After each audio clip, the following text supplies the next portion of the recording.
Hello, সবাই কেমন আছেন? আশা করি সবাই ভালো আছেন। যেহেতু মাছ চাষ করলে কিন্তু পুকুরের দিকে অনেক খেয়াল রাখতে হয় এবং অনেক পরিচর্যা করতে হয়। তো তার মধ্যে শীত এসেছে, তার জন্যই এখন চুনটা অতি প্রয়োজন। তো চুন দিলে পুকুরে কী কী উপকার হয় তো তা বলবো, আপনারা সম্পূর্ণ ভিডিওটি দেখবেন। চুন জীবাণু, ব্যাকটেরিয়া, ক্ষতিকারক পরজীবী মেরে ফেলে কিন্তু, ফলে পুকুরের পানি স্বচ্ছ ও দুর্গন্ধমুক্ত থাকে।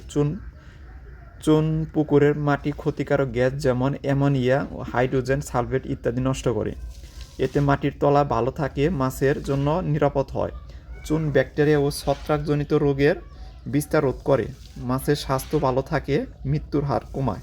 পানি পরিষ্কার ও অক্সিজেন বেশি ও খাবার পর্যাপ্ত থাকলে মাছের দ্রুত বড় হয়। তো তার জন্য চুনটা অতি প্রয়োজন। তো আপনারা পুকুরে প্রতি শতাংশ 120 গ্রাম থেকে 130 গ্রামের মতন দিবেন। তো প্রায় আমি এই হিসাব অনুযায়ী দিয়েছি।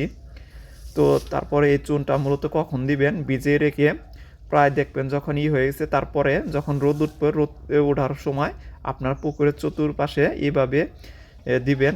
তো চুন দেওয়ার পর 3 থেকে 4 দিন পর আপনারা ইউরিয়া এবং ডিএপি সার প্রয়োগ করবেন। তো আমি যেহেতু এখন চুন দিতেছি, তো কয়েকদিন পরে আমি প্রয়োগ করব।